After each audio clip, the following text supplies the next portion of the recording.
Hey there, I'm Stephan Kesting, and this is the Grapple Arts Radio Podcast.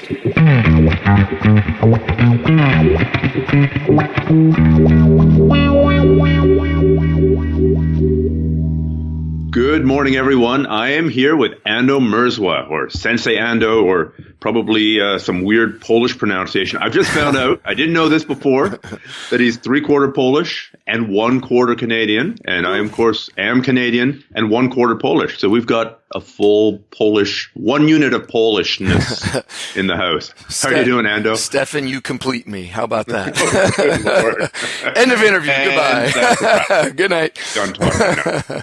I'm top of the world. Thank you, sir. Thank you for having me. This is a true honor. I hope all is well up there. So for people who don't know you, I mean, you've kind of doing something similar to what I'm doing with the grappling arts with the striking arts. I mean, you're showing a lot of taekwondo or striking or kung fu stuff that works in a real life situation and sharing a lot of that information online. Is that a fair characterization, or? Hey, if I died and someone said that about me, I'd be very happy with that summation. Thank you. Terrific.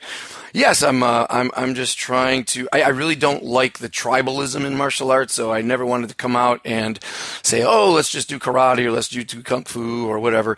To me, it's first you're a person, then you're a martial artist after that. So I just want to see what we all have in common. I'm more interested in that. I've been around too long to think that it's all about your way, my way, that way. It's really, there's just one way, and we're all just trying to tap into it as best we can. And the less ego and titling and tribalism we have, I think the better for everybody. That said, I do use Sensei Ando, which is the biggest mistake of my life. Originally, my last name was just too hard to pronounce and spell. My mother doesn't know what a sifu is. I didn't really want to do anything like that, but all the cool names for domain names were taken, and I just struggled for months and months. I said, well, I work at a place where they call me Sensei Ando for the last 11 years. It's convenient. I'll just use that. My mom knows what Sensei is, so I grabbed that domain. But now I've regretted it every day since. Like, oh, you're a Japanese stylist, or, oh, you're Sensei Ando. It's like, oh my God, no. I'm just Ando. Just a dude.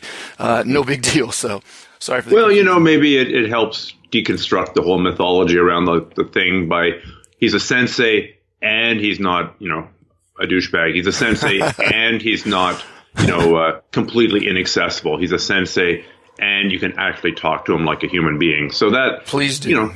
Maybe it's kind of like a backdoor, deconstruction of there you go. Yeah, mysticism around it. It's like an ironic use of it. It's like I really don't see myself like that. It's just kind of a fun thing to use, I guess. Maybe you just didn't set your sights high enough. Maybe it should be Sijo or Grand Poobah or. I am going on to GoDaddy right now and see if Grand Poobah Ando is available. Thank you for that. Business. Did you ever go through a period of training in a more tribal environment? As you describe it? Don't we all, right? I mean, when you start off, to me, it's really simple.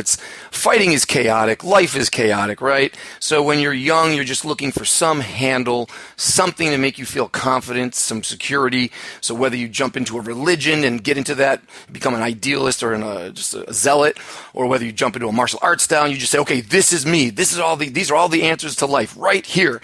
And you just double down on it.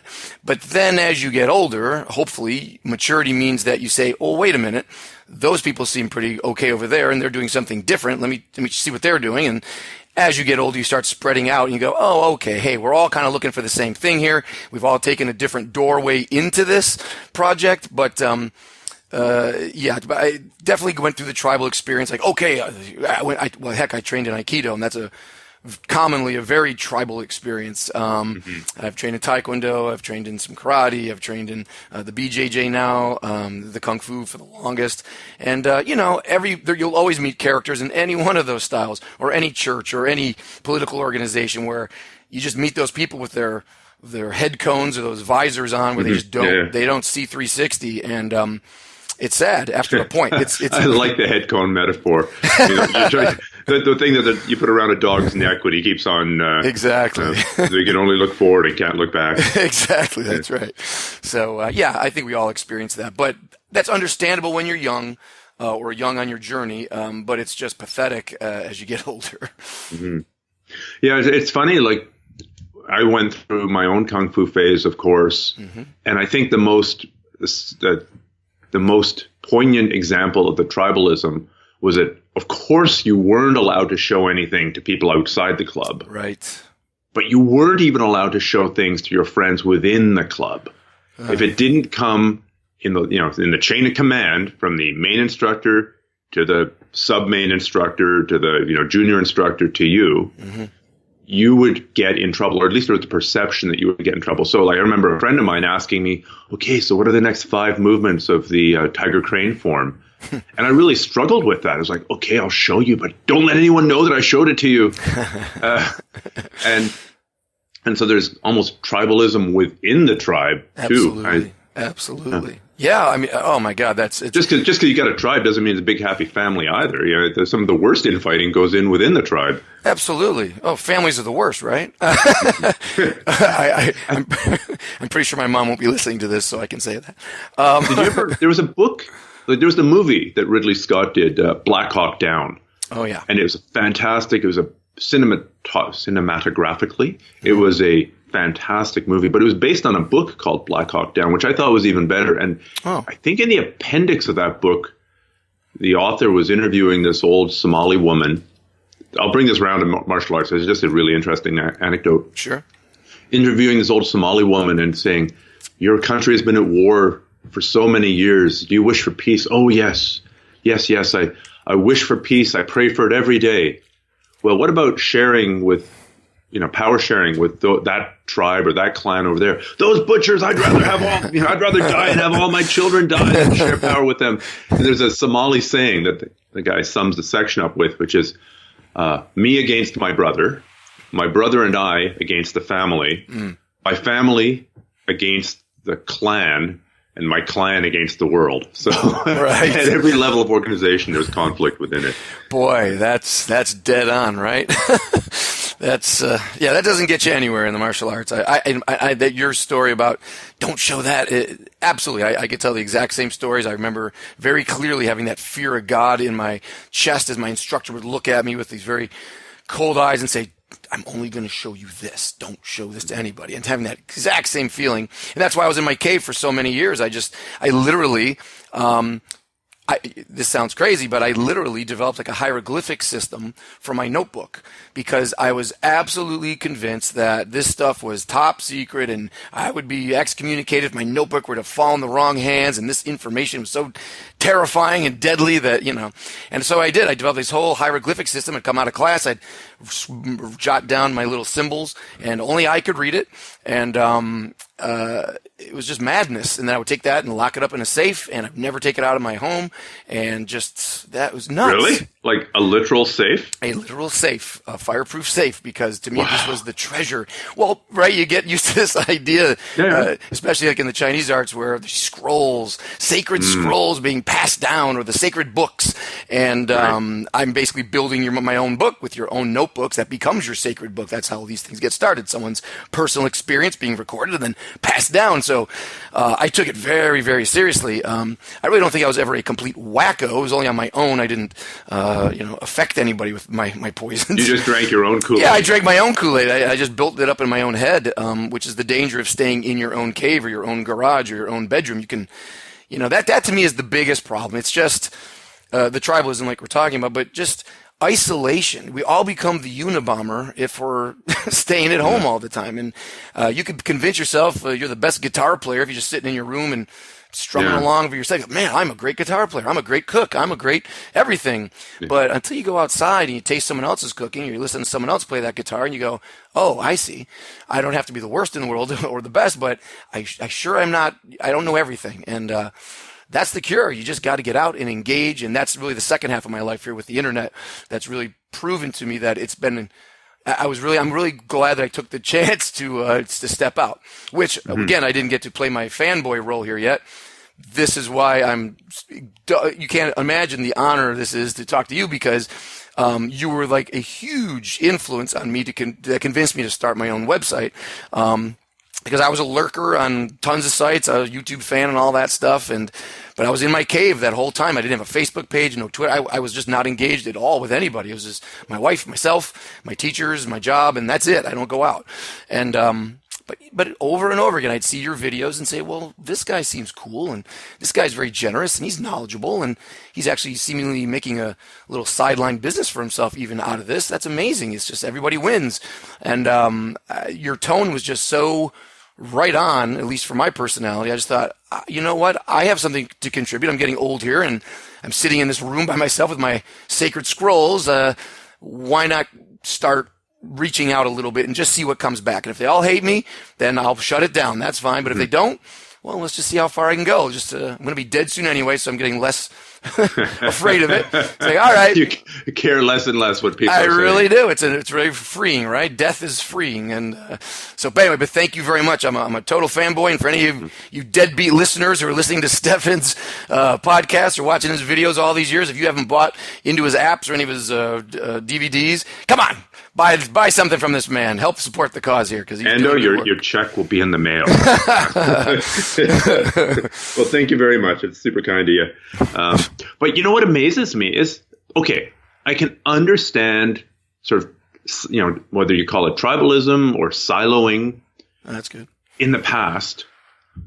But, I mean, we are living in the era of the internet. So I suppose people still do silo themselves. Sure. It's almost by quantity of information, because if you wanted to convince yourself that the reason Aikido is not in the UFC is because there's an anti-Aikido conspiracy that Dana White is the head of. I'm just trying to pick something really stupid. So Dana White is a member of a secret organization, the lead of a secret organization dedicated to keeping Aikido out of the UFC. You could probably enter an echo chamber and find 50 other people to agree with you, and you could spend all day long in that echo chamber. It might be harder to, well, you could still spend all day, in just with your family believing that. But you can, quote, go outside your house and spend time with other people online, mostly, and still end up believing jointly in a ridiculous proposition. For sure. And, it's so easy to make fun of other arts, and particularly the ones that aren't in the mainstream right now because of the sports of like MMA. But to me, it's almost like the wrong question. Aikido and Tai Chi and these arts, they get mocked, Systema. I mean, again, I'm backing up to what do people want in the first place when they sign up for martial arts. Most people are not getting attacked and beaten up on the streets. I mean, you're a professional martial artist. I am too. Most people really aren't talking about, oh my God, I'm getting beat up all the time. There's always bullies. I mean, I work with kids every day, and even they don't talk about being bullied. I mean, it's in the papers a lot, but they're not coming and going, oh yeah, here we go again. Like half of this class has been bullied. It's like, not at all. We're in a really safe time in the world history, generally speaking. Yeah. And I'm sorry. And all the statistics back that up. We're the most peaceful time, essentially in human history, even including the two world wars in the last 100 years. Oh wow! So that's it. I'll update my stat on that. There you go. So again, the fight here, the training in martial arts, is not really about the fight against some bad guy. It's that fight against the feeling that you have no control in a chaotic universe. And when you get into an art, any art, you, again, are just seeking some type of handle on the chaos. Okay, you can't control your kids' behaviors. You can't control your job or your finances. All these things are spiraling out of control. You read the paper. It seems like, if anybody reads the paper, you're reading headlines somewhere, and you just feel that the world is so out of control. So you just want to find some pattern, some form, some routine behavior that makes you feel like, I got this. I don't have anything else, but I got this. And if that means it's a wrist lock, that somebody else can come in and go, oh, that would never work on the street, and you want to feel safe, attacking each other with knife hand strikes, and everybody can mock them and say, oh, well, nobody fights like that. It's like, whoa. They probably know that on some level. It's just, that's not why they're there. They're there to feel in control again. They're there to build up their identity. They're there to build up a sense of security in a chaotic world. So that's the first project, I think, of martial arts, to give people a firm foundation just in feeling alive and able to control something in this world. Then we could talk about, are your techniques efficacious, and would that really work on the street, or have you been in the cage? That's such an easy conversation after that. But I don't want to miss the big point of martial arts training isn't necessarily for everyone about self-defense at all. It's about fighting fear, if that makes sense. Yeah, I've written about that the real reason that we do it is because it's hard, and there aren't very many outlets in society, we'll call them rites of passage for lack of a better word, where people are challenging themselves. It's been a while since I've been on a mammoth hunt and had the chance of getting trampled by the mammoth, but came back to the village and was lauded for my manhood because I was now carrying a big, ribeye mammoth steak for everybody to eat for a week. So we've lost certain aspects of that. So I definitely agree that there are non-martial benefits to martial arts training. Sure. But I think almost by definition, martial means warlike. Well, here, let's have a conversation around this. The term martial means warlike, which to me implies that there has to be a level of combat or combat effectiveness within what you do. I would almost be more comfortable calling something like Aikido a cultural art, or finding a different name for it, because it's not, it wears the guise of martial stuff. Here, we're going to strut around in a samurai hakama. We're going to attack each other with knife hands, which simulate, an overhand sword blow. But so there's, I guess, a martial cultural arts influenced by a martial history, or cultural martial art. There's some title like that would distinguish it from the stuff that is more efficacious, is more applicable, is less imaginary based. How do we agree on that, or is there a discussion? You know what? I do. I'll make one quick point. I think the key word in what you just said is there should be some level being the key word of realism or combative usage. Level, though, it doesn't mean we all seek the same level. Sure, we're not all going to be cage fighters. No. So be it resolved that we will not, that not everybody listening to this program is now bound by honor, duty, and obligation to become a cage fighter. But what I would say is, if you take an Aikido class, I did Aikido for about 3 years, so I'm not a super expert in Aikido, but I feel I had a good experience there. Sure. And if that's somebody's entry point into martial arts, they're offering a level of combative training, more so than you would get in a Pilates class or a dance class or a yoga class. You are confronting a person. You are being touched. You are being thrown. You are being... You're falling. You are falling, absolutely, which is the number one death threat to older people. There is a combative element, and whether or not it's the same level of having somebody ground and pounding, it's not the same level. And as long as an Aikidoka, you can acknowledge, we don't do that. We're not going to do full contact shots to the head. And we're not going to smash a bag with our shins like a Muay Thai guy. That's not the level we are at. We're going to stay at this level, which is going to talk about angles and movement and breathing and relaxation and intention. And we're going to do that with lots of wrist locks and arm locks and a couple of takedowns and rolling and falling. Well, that's a lot more. I'd be very happy if my mom called me, who's almost 70, and said, you know what? Oh, okay, she doesn't talk like that. Maybe 10 more years. If she said, you know what? Well, no, she doesn't talk like that either. That's wrong. If my mother issues coming up. If my mother called and said, you know what? I've not wanted to be in martial arts all these years, but I am going to take martial arts now. I'm going down the street and I'm going to start Tai Chi. I wouldn't say, Mom, you're wasting your time. Get over to Muay Thai school. They'll show you how to. Come on, Mom. What the frick? Don't wimp out. I'd say, great. At least you're going to start learning alignment, breathing, mind, body, spirit connection. That's great. If your Tai Chi teacher also includes some partner drills and you do have some applications, you know what? God bless her. That is the level that she's comfortable with and she's getting into it. Fantastic. I would never dissuade her or mock those people that I drive by in the park and I say, oh, look at these great Tai Chi people out here on a Sunday. Isn't that great? I don't want to go join them right now. I have my other stuff to do, but I applaud them and good for them. So I feel super thrilled. that's actually quite inspiring to see the old people in the park. So I live in a city that's got a lot of giant Chinese population. You drive to, at 6 a.m, you're on a Sunday, you're driving past, and there they are doing Tai Chi in the park. Mm-hmm. I don't think I'm any more thrilled, though, to see them doing Tai Chi than if they all had their yoga mats out and we're doing downward dog, or we're doing Pilates, or we're doing, senior boot camp. Perhaps the cultural component is valuable. They are, Chinese, or as a white person practicing, they're becoming immersed in an aspect of Chinese culture. But I don't think that it's, if my dad called me and said, I'm starting Tai Chi, I'd be thrilled. Mm-hmm. If my dad called me and said, I'm starting Pilates, I'd be just as thrilled. I don't think that one is any more martial than the other. Well, okay. Well, now let me just take it to the extreme. Why not?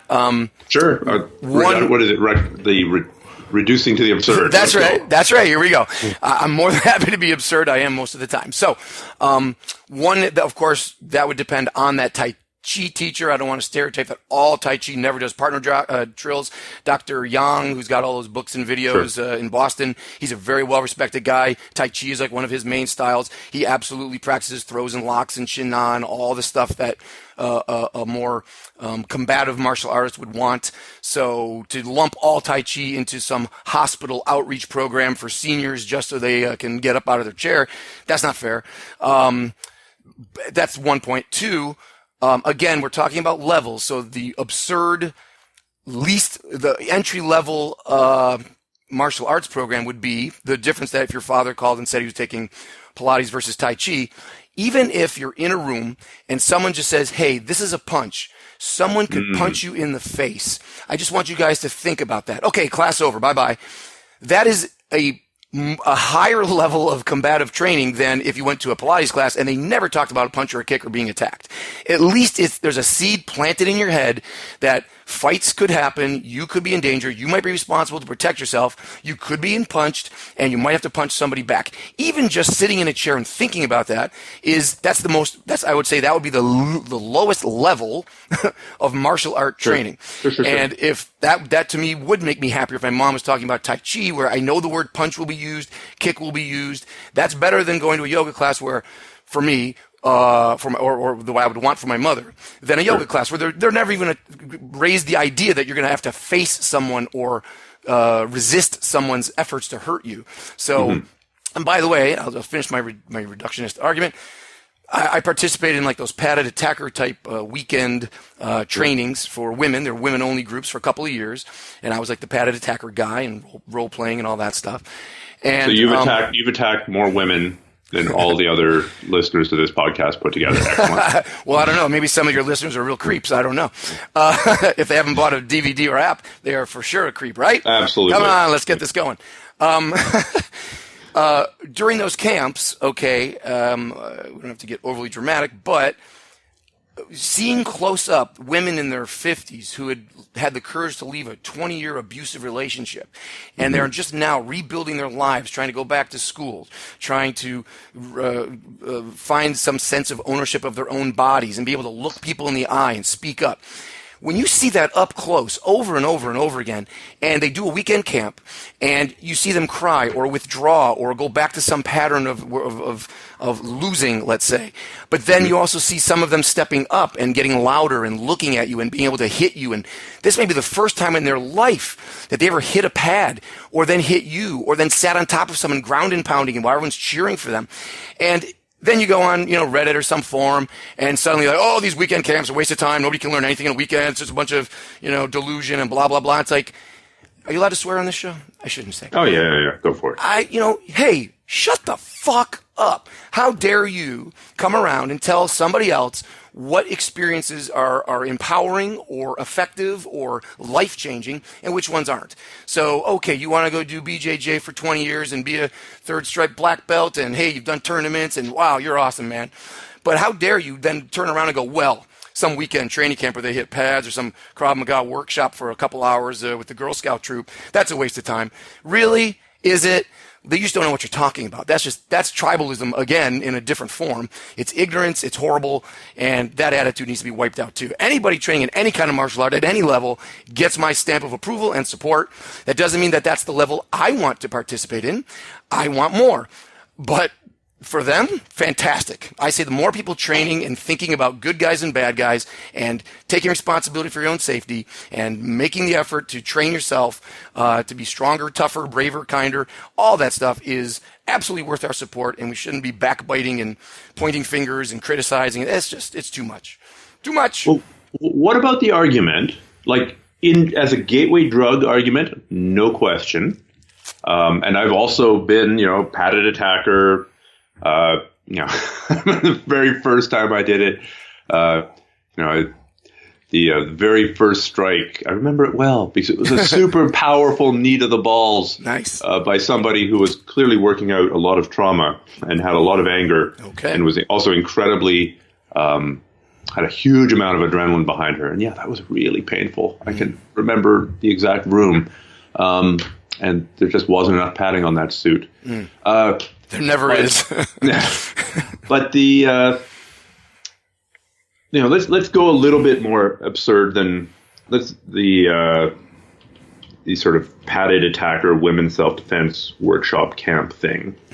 Because the argument there that I could see entering into is, okay, if you do have a bunch of women who are doing weekend self-defense camp, what's the most effective curriculum? Like what's the most effective physical, psychological, emotional journey that you go on together? And we might disagree. Sure. We might say, no, we should do knees. We shouldn't do elbows. We should do jump spinning hook kick because or whatever, right? Like you and I would probably both agree that the jump spinning hook kick, admirable technique though it is, shouldn't be on the menu. I would agree with that. Okay, so now we're hashing out the curriculum. Should there be an escape from the mount? Probably. Should their knees be covered as a weapon? Probably. So we're fumbling towards a curriculum that you and I would agree on. Sure. However, say we came up with a completely unrealistic curriculum. Based off of Tai Chi, and we did the entire weekend in slow motion. And I'm just trying to pick an absurd example since we're using those arguments. We based it off of defending the knife hand strike into Tai Chi speed punches, and then channeling our Chi into the various meridian points. Yes, we're talking about punches. Yes, but we're also giving a giant sense of false self-confidence. Now, you could argue that somebody walking down the street with a whole bunch of false self-confidence is more safe than somebody walking down the street with no self-confidence, because that self-confidence, whether it's justified or not justified, in itself frightens off potential attackers. But I think there's a danger of having people walking around thinking that the stuff they know will actually work, when sort of statistically speaking, it might work, but the odds of it working are so much less than, it is possible that if I punch somebody really, slowly in a meridian point, that the person trips and falls, and yay for pressure point Tai Chi striking. But the odds of that happening are pretty low. 1 in 1,000. So what about this false sense of confidence? Teaching my mother in a weekend camp to rear naked choke a 25-year-old stud is also unlikely that she's going to be able to pull that off in the street. So right off the bat, I think we're talking about two different issues here. So we'll have that argument or discussion around what the curriculum should be for a given demographic. Right. So that's why, for me, there's two different things here. One, there's a technical argument. Okay, what techniques can you learn short term that'll be effective in a higher percentage of times? But that's silly, because no matter what technique you teach somebody in a short period of time, it's never going to work unless you just say, here, hold this pencil. If he comes near you, stab him in the eye. Okay, that works pretty fast. But in most cases, that's not the point of a course like that, because we all know going in that physical skills take time. You got to put in your work. So that's not really the point of those courses. The point is to give them an experience that they have never had before, where they can be the winning party in a bad situation. They can, I mean, literally just standing in close proximity to another human being, yes, and being able to it's keep frightening for a lot of people. It's absolutely. They stop breathing. They can't make eye contact. So you're just trying to take baby steps emotionally for people to do something. The technical part of it really doesn't matter, because if the psychology behind those techniques isn't there first, you're, like I said before, first you're a person, then you're a martial artist. If you as a person are not confrontational, you don't speak up for yourself, you never look people in the eye, you stop breathing when people come into your personal space, I don't care what art you study or how many drills you do, you're always going to fail. That's just the way it is in a fight. So the only responsibility that a teacher has, well, two responsibilities. One is to responsibly set up a series of experiences for a student to find some type of transformation, to put them outside their comfort zone in a way that they feel safe, or maybe even in a fun way, where they can see themselves in a new light and learn, like, hey, I'm stronger than I thought, or I'm tougher than I thought, I'm braver than I thought. Then the second responsibility, having just led them through these experiences, is to then put that into a context of realism, to say, okay, so here's what we just did. You learned that you are stronger than you think, you're tougher. Now that you have that emotional and psychological tool set, go and create whatever you need to win, to survive. Don't worry about, am I going to remember to put my thumb inside or outside, and will I be hitting the front of the nose or the side of the nose with that palm heel strike? Those are technical issues that are all going to blur away as soon as they walk out the door. That's okay, because as long as you're letting them know, hey guys, don't think that you're going to go around and win every fight you're in, or don't think this makes you a badass. Honesty is the second responsibility. The first responsibility is experience, and then the second one is the honesty of putting that experience into a context, so they don't walk around with a ridiculous notion in their head that there's some kind of badass. And by the way, even without weekend camps, I don't want to name certain academies, but I know people I've met routinely coming from certain academies with, I got my blue belt, and they walk around like they're carrying luggage, right? The Sylvester Stallone, chest out, chin up, and arms. Imaginary lat syndrome. Exactly, that one. You guys are walking around like Lat Man, and when I engage them in conversation, or I have to work with them and all this stuff, or train with them, their attitude legitimately is, I don't care if you try to kick me in the balls, I don't care if you try to do that, I don't care, because they think, well, I already know a mount defense, I'm really good at this choke escape. And you're just thinking, I mean, of course, I'm not looking for trouble, but at the same time I'm thinking, boy, I'd like to kill you just so you could shut your mouth. I'd just like to cut your throat open right now, just so. But that's a hard way to win an argument. I don't want to go to jail. Too pretty for that. So, you know what I'm saying? It's just, I'll take any level of martial arts training as long as it's honest and presented responsibly. I really don't have a problem with it. So I think kind of the argument about the weekend camp is maybe because most people, at least most people listening to this podcast, well, actually, most people listening to this podcast have already drank the training against resistance Kool-Aid. So let's expand the conversation a little bit to martial arts classes. Yes, I agree that if you've got a 2-hour weekend self-defense seminar, if people come away with a technique that'll stick with them for a year, you're lucky. And so then the most of the takeaways are going to be psychological or strategic. You know, like maybe I shouldn't walk down the street wearing headphones looking at my phone. Like that's an easy one to remember. Right. You know? Keep your head up and look around. Like that's more valuable from a self-defense perspective than learning an escape to an armbar from mount. I think we're in agreement there. Yes, I'd say so. So, well, what about martial arts classes where somebody's making a dedicated use of, I mean, my reason for starting Kung Fu and spending somewhere between 3 and 5 years doing it, I'll say the last couple of years weren't half-hearted, but they were with my eyes open going, I don't know if what I'm doing here is all that practical. I'm going to keep on doing it, mostly because I've been doing it. I've got friends here. I don't want to lose on the off chance that I'm wrong. It's kind of some weird bargain. Like, on the off chance that I'm wrong and I am going to develop kung fu superpowers, I want to keep on going with this. But, I'm beginning to suspect that doing things like, sparring every once in a while are probably important. And, there's probably, partner drills are, more realistic partner drills are probably more important than doing kata. But let's do both. So in the context of somebody doing classes, I think the techniques and the training methods that you're teaching, there's where my argument about giving a false sense of confidence really start coming in. If somebody's training for years, and it's quite easy to have somebody train for a couple of years right out of the gate, thinking that they're learning self-defense. They want to learn self-defense techniques. Mm-hmm. And if they're learning either bad techniques or good techniques with bad training methods, mm-hmm. they're not going to be as effective combatively as if they were learning either good techniques or, good techniques with good training methods. Mm-hmm.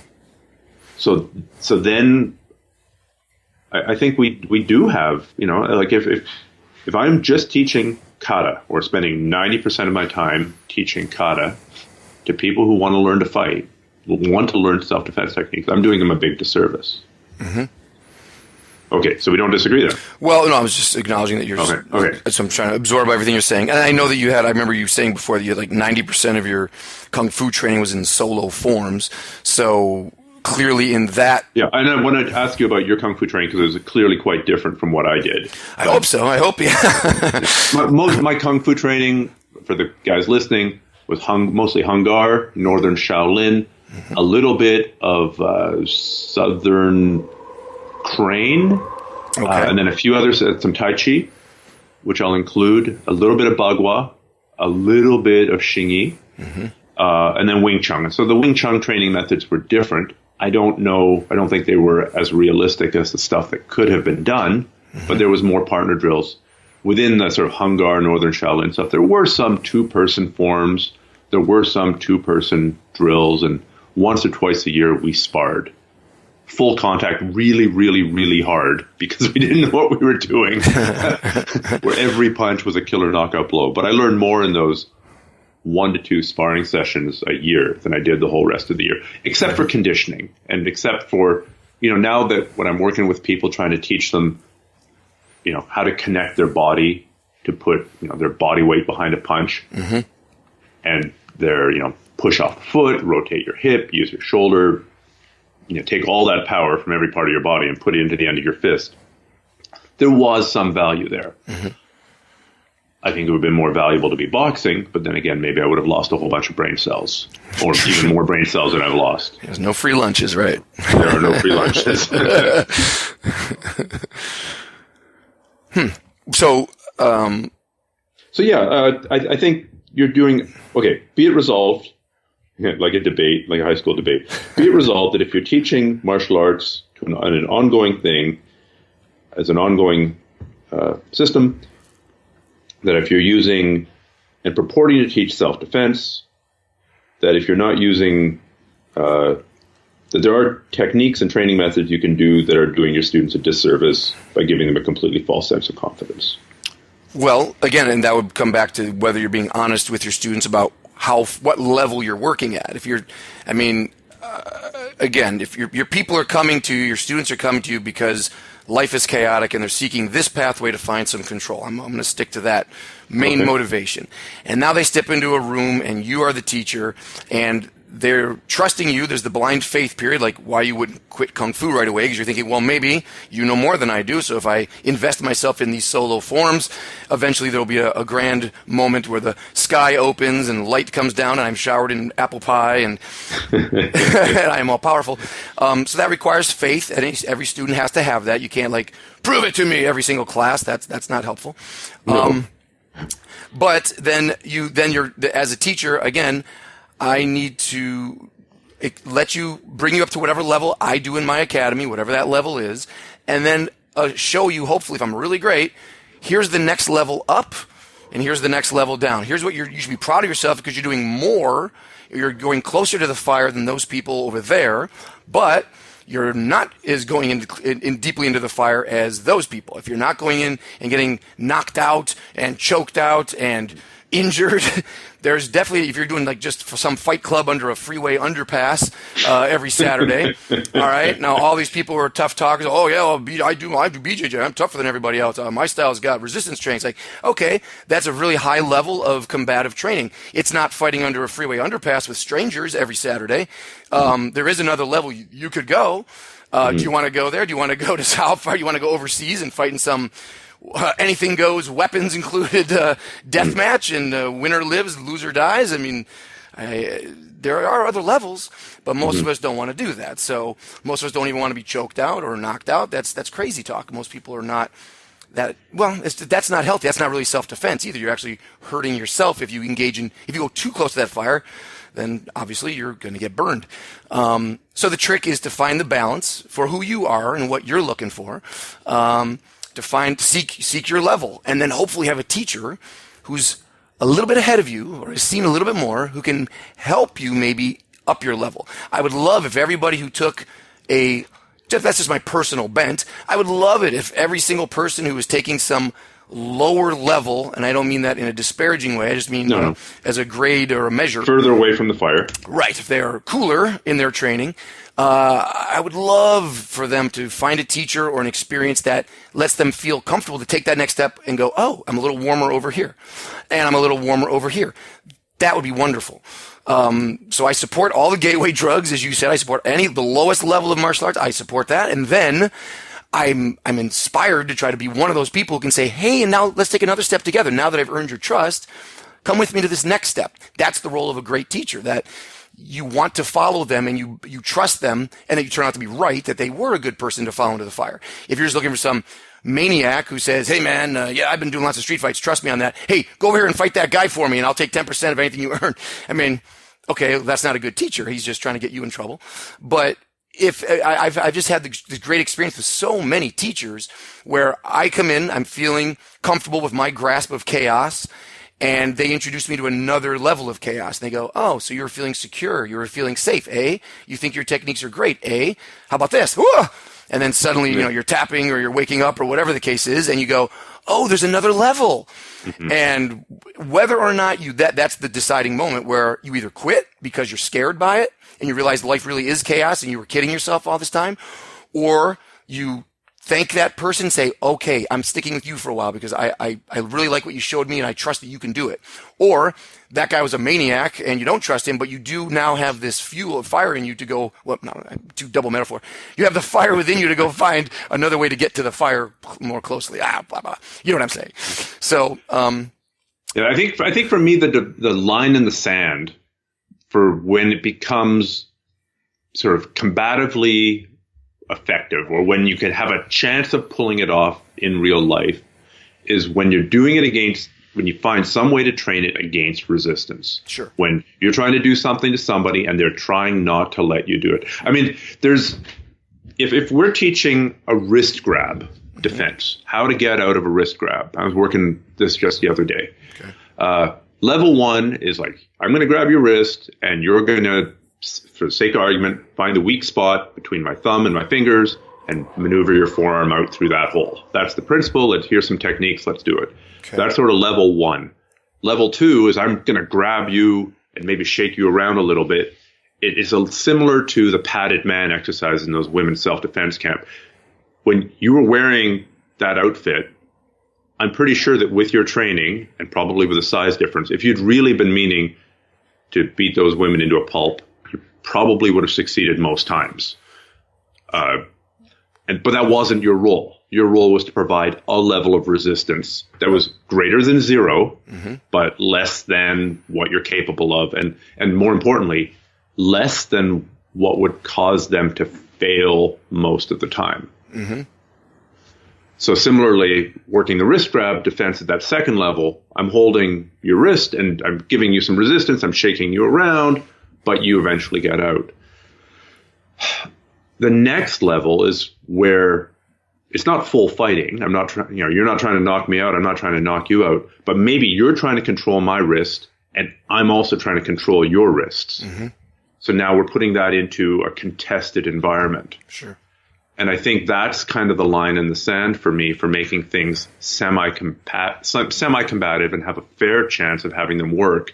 When you cross that line of trying to do something to somebody, it doesn't mean full fighting. It doesn't mean necessarily getting punched in the face, choked unconscious and left drooling on the mat, or, man,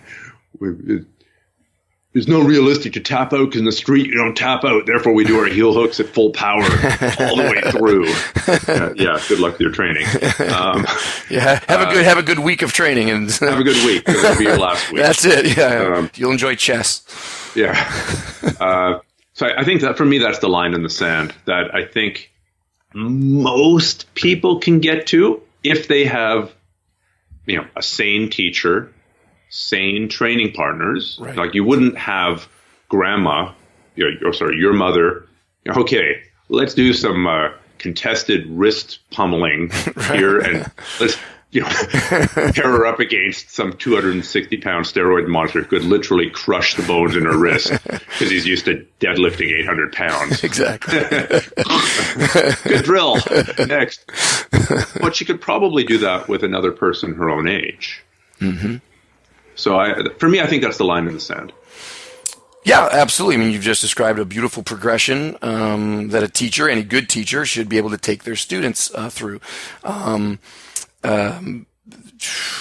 Yes, no, I mean, how can you argue with that? Of course, the more resistance, then the more.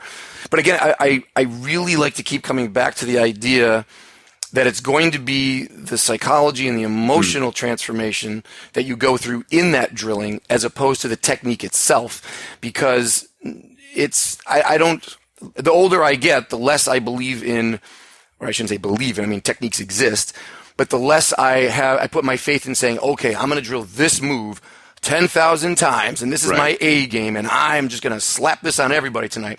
There's value in that, of course, obviously. However, as I get older and I start presenting myself with bigger challenges than just saying, okay, someone's trying to tackle you. How can you sprawl and get around the back? And okay, that's nice. But life is, again, it really is chaos. The punchline is here, no matter which door you came in through, no matter how long you've been in your room or how much you reach out or how much you keep looking around and open-minded and cup is half empty or you don't even have anything in your cup. The fact is that life is still chaotic and you can still die, get knocked out, killed any moment. And you cannot prepare for every eventuality. So to think that, well, I got this great technique. Oh, man, you can't believe how many times I drilled this leg triangle, man. I've got this down. Yeah, who cares? 3 guys suddenly kicking your door. It's a home invasion, and they're grabbing your kid, and you're half awake, and Jesus Christ, you don't have – there's nothing close to your training environment here. In that moment, the only thing that's going to give you a chance is not the leg triangle drill that you've been drilling. It's your emotional stability, your psychological ability to assess a problem, start finding solutions, and keep thinking, and keep moving, and keep going. I mean, this is all about how to act in an emergency situation. So that's why I say, again, you're a person first, martial art a second. So the talk about technique all the time that you run into, and the arguments, and this technique, that technique, this variation, it's like, that's all interesting because I'm a junkie. I love martial arts, so yeah, I'll get into those conversations. But as I get older, I keep trying to step back a little bit and go, wait. I'm wasting time here. What I should be doing is challenging myself emotionally and psychologically to be a problem solver. Ultimately, that's all this is, whether it's a wrist grab at level 1, level 2, level 3. It's 2 guys on top of me on the ground, whether it's knives, whether I'm on a plane that's being hijacked, or whatever. That's a home invasion. Every one of these things I cannot predict. Life is chaotic. If I can accept that, that's the first level of, I think, enlightenment. Like, okay, life is chaos. And I'm not afraid of that anymore. I am chaos. That's, to me, the grand moment of enlightenment. You start off young. You feel secure with mommy and daddy there, or whatever your situation is. You start getting older. You get kicked out into the real world. Holy shit. Life is scary. It's chaotic. You grab onto some handle to make yourself feel secure again, that you have some control, whether that's martial arts, religion, or a job, or relationship, whatever you cling to. But then at some point, here comes life again to shake you up and say, hey, man, maybe it's an actual tornado. Maybe it's a divorce. Maybe it's someone's cheating. Maybe someone embezzled all your money. Maybe, who knows, you get cancer. Life shakes you back up. And then at some point, you have to say, you know what? I accept the chaos. And the minute you do that, then everything changes. Like it's like the storm just stops. Like every bad movie, like the Avengers, where you you blast the home base and all the robots die, or all the aliens just suddenly die instantly. You go, okay. not only am I not afraid of chaos, I accept that I am chaos. And therefore, if anybody comes over to mess with me, I don't even know what I'm going to do, but I do know that I'm going to put my full power, mind, body, and spirit against you. And brother, if I die, you're going to find my ear in your hand. You're going to find your testicles in my other hand. You're going to find my mouth full of your neck. I'm going. You're coming with me. Some part of you is coming down with me. And that's not technique anymore. That's just you. That's you connecting to the universe in that most chaotic, crazy way and channeling it. So to me, that's the goal. You can't put that on a flyer necessarily for your weekend camp. Come fill your mouth with your opponent's neck and be chaos. That doesn't sell, which is why the people that have shown me this path or helped me develop that path are usually always in a garage. There are always private lessons because they're in jail. They're in jail. Yeah. They're on probation. They've got the electronic monitoring collars around their ankles. Yeah, heel hooks don't work when they have that big security collar around them. They have a brace built in. Damn it. But you know what I'm saying. My A game plan. Gone to hell. So tell me a little bit about, I think your Kung Fu background is quite different from your experience of Kung Fu is quite different from my experience of Kung Fu. I thought that you were a San Shao guy, but you just disambiguated me. Well, that you're a San Su guy. So first of all, what's the difference, and what did your actual training look like? Well, to be fair, I'm not a linguist. I don't speak Chinese, so I'm just going on the traditions that have been handed down to me. But my understanding is the gentleman who brought his art over from China and established here in Chinatown was a guy named Jimmy H. Wu. He was a contemporary of Kwon, and he was one of the first guys to teach a Kung Fu here, but he differentiated himself by letting people know that, hey, I'm not here to teach forms. I'm not here to teach line dancing. I'm not here to teach medicine. I'm only interested in the fighting. That's the stuff that I want. And Sansu, or the San Shao, basically translates kind of like freestyle or freehand fighting. So kind of like Valley Tudo or something like that. So it's a very unusual Kung Fu experience, for sure, because you usually expect a gong or some incense, and I mean that with respect. That's part of the culture of it. Or you expect to learn Chinese language or to talk about animal techniques, using animals as inspiration for techniques. Whereas our guy was just the opposite on every single one of those things. He said, no, we're human beings. I fight like a man. I don't fight like an animal. And the 90% of the class is partner work. It's all partner work. 90%. Little conditioning, maybe like an exercise form, just something to kind of move the body around. That's fine. But it's never broken down into technique, really. It's never obsessed over, or it's not a competition. It's nothing like that. And then 90% of it is just like a BJJ class. It's exactly the same. It's, okay, guys, why don't you warm up, do a little roll there. So you go back and forth with your partner with varying levels of resistance, depending on what kind of academy you're in. And then, okay, a teacher comes around and says, here's what we're working on this couple of months. We're working on these wrist locks, or we're working on these hip throws, or we're working on this ground move, or whatever it is.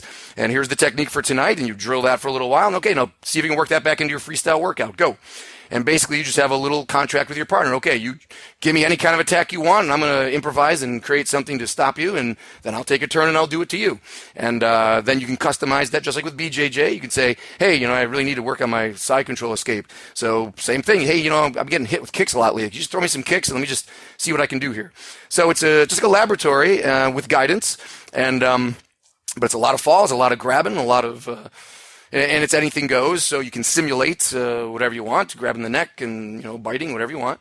As long as we're all friends in the end and we're not going to the hospital, then that's cool. So, it's all martial arts training is tricky because you can't really do anything. I mean, yes, you could say, well, I can really choke and knock him out. That's true. That's one technique that you can do that with. Cool. But there's so many other things you might do and you should experience on both sides, by the way.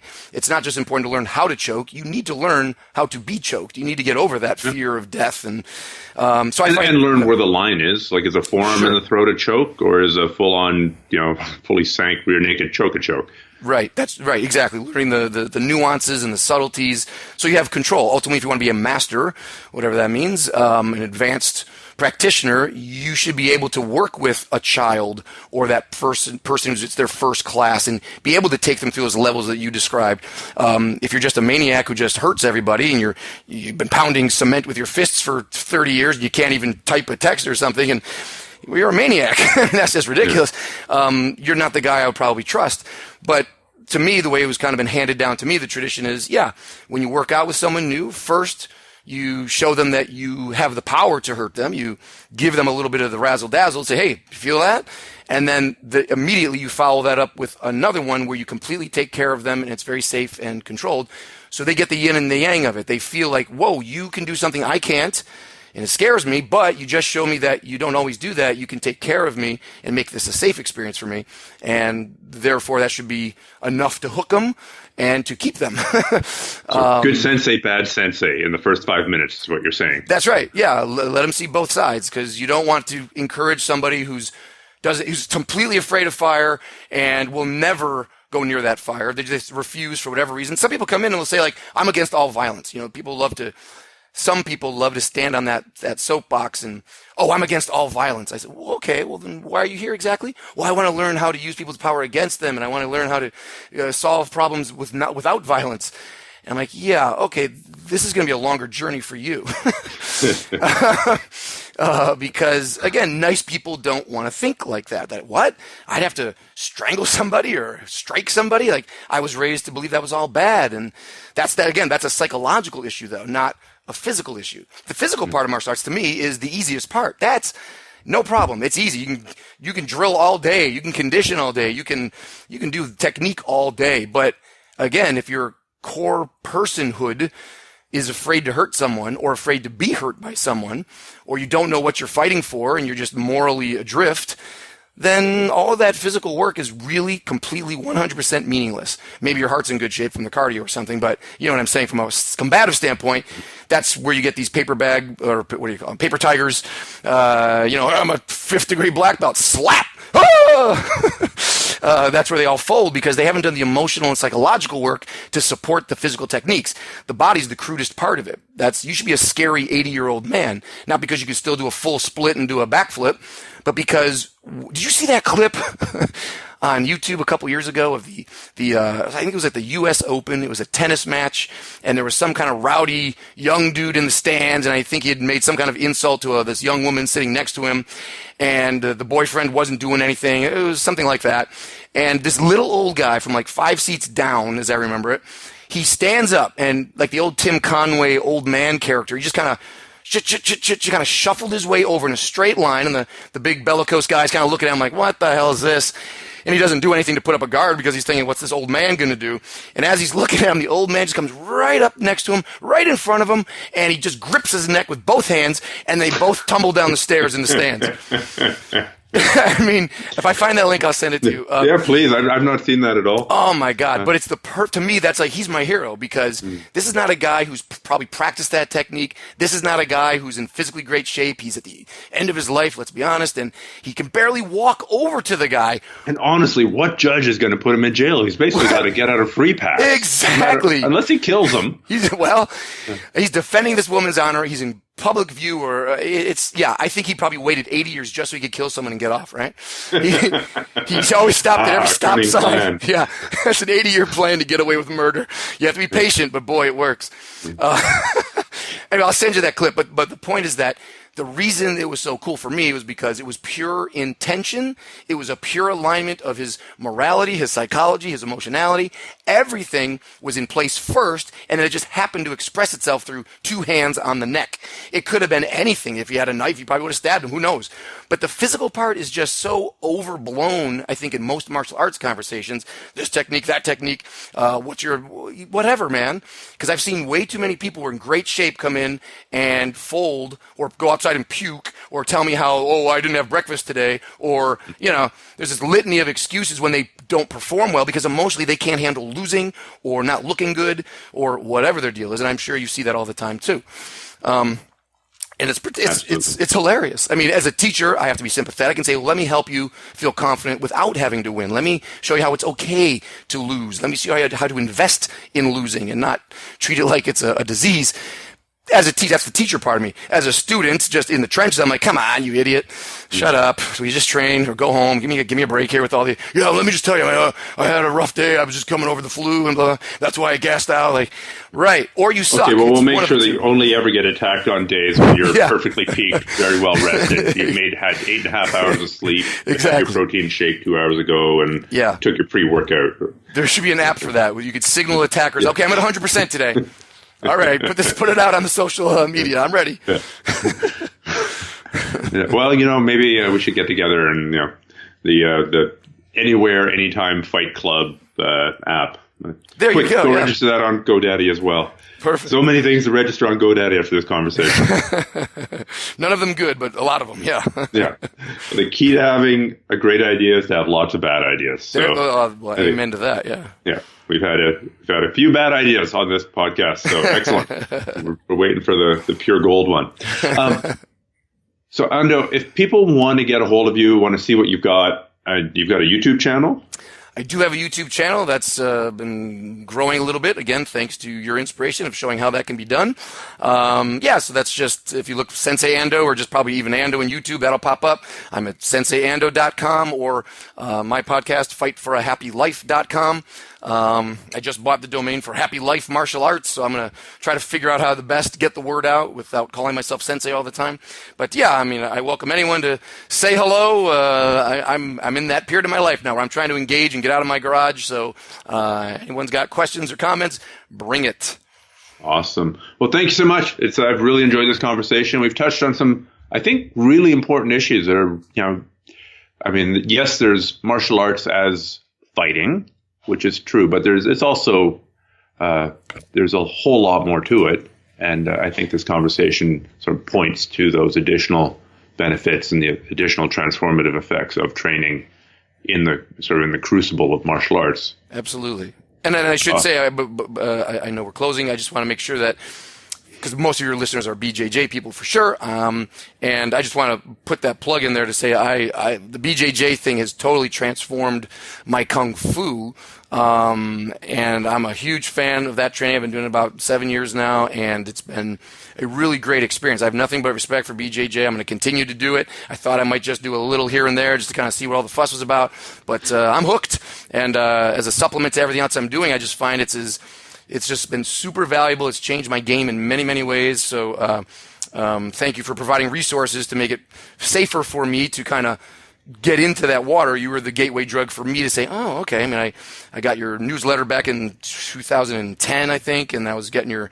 grappling concepts course and the beginning BJJ course, or Emily Kwok stuff. I'm a big fan, so I thank you for providing these resources for people like me who are, I wasn't ready to join an academy back then, but then about a year of lurking and kind of searching around and resources like yours, I was like, oh, you know what? I think I could make a go of this. I'll give it a shot. So thanks for. Well, I think it's something that we lose track of. I mean, we've had more false endings here than the third Lord of the Rings movie. Sorry. It's over. No, it's not over. It's over. No, it's not over. I'm so sorry. But it's an intimidating thing. I mean, I've been doing martial arts for 35 years. You've probably been doing it about the same length of time. Mm-hmm. And it's still a little bit worrying when you walk through the doors of a new academy. For me, anyway, are there a whole bunch of psychos here? Right. Like, it's sort of the fundamental question. If I'm asking that question, then I can only imagine what it's like for brand new people, especially if they've been listening to me and listening to various horror stories about crazy people training martial arts and crazy teachers. Most people, disclaimer, most people teaching are pretty sane and most clubs are pretty good. And yes, there are characters, but it's however you start dipping your toe in the water, this idea of the gateway drug has been pretty dominant today. However you dip your toe in the water doesn't mean you need to stay there, mm-hmm. but a starting point is better than no starting point. Absolutely. And so that would be, if I had to give advice, you didn't ask, but if you did ask, like, what piece of advice I would give to anybody. What piece of advice would you give to anybody? I'm so glad you asked. I'm thinking, based on what we've already been talking about, is we all, you, I, or anybody, me, we've all been changed by martial arts in a very positive way. It's changed our lives. And now, whether you've only been doing it for a year or you've been doing it for 30 or 50 years, whatever, remember what it was like you just described, as an outsider when you weren't part of anybody's tribe and you're still floating out there in chaos. Remember what that was like, what you wanted when you started, what you were feeling when you walked through that door or made the phone call or went to a website, whatever you did, and be a good ambassador for whatever it is that you're doing. Presumably, if you're a BJJ guy, going in and just jumping on your girlfriend and saying, "What would you do? What would you do?" is not a great way to bring her into the fold. Going and grabbing your mom at Thanksgiving from behind with a headlock is, "Oh, well, you should take BJJ." That's not a hot way to spread the art. So let's all be, let's just remember where we started and open that door to other people on the lower level if necessary. Don't come in at medium level and say, okay, well, we're, like you said, scare people off with horror stories and injury stories and all this stuff that eventually they'll be proud to take part in. But in the beginning, no, that's not it. Our job as teachers and as educators, if I can call myself that, is really just to inspire people to feel safe enough to make that call, sign up for that trial class, walk through that door, and hopefully be greeted by a face that says, you're in the right place. I know life is scary out there, but we can help you be tougher, stronger, braver, and a better person. And that's it. That's our responsibility. So anybody listening, please, you probably have friends who don't take BJJ. You probably have family members who don't take BJJ. And you've tried to get them to take BJJ. Well, clearly your methods don't work. So you need to try another path. Don't give up on them. Find another way that you can. It's probably going to be by taking it down a notch, take it down a level, and still let them know that they're welcome to join you so that the arts continue to grow. And that goes for any art, of course. But I'm sorry. I don't know. I'm a big fan of just, advising people to get a pit bull and a Grim Reaper tattooed on their face, because then their friends and family would be so impressed by how tough they are that they'll be encouraged to do the same thing. If I wasn't afraid of dogs, I would do that. That's half good advice for me. I'll get the tattoo. 2 tattoos then. I'll double up. A tattoo of a dog, that will do it. Then I'll meet you halfway. Well, thank you very much, sir. This has been a Thank you, Ando, real and honor. I look forward to talking to you again. Amen. Thank you very much, sir.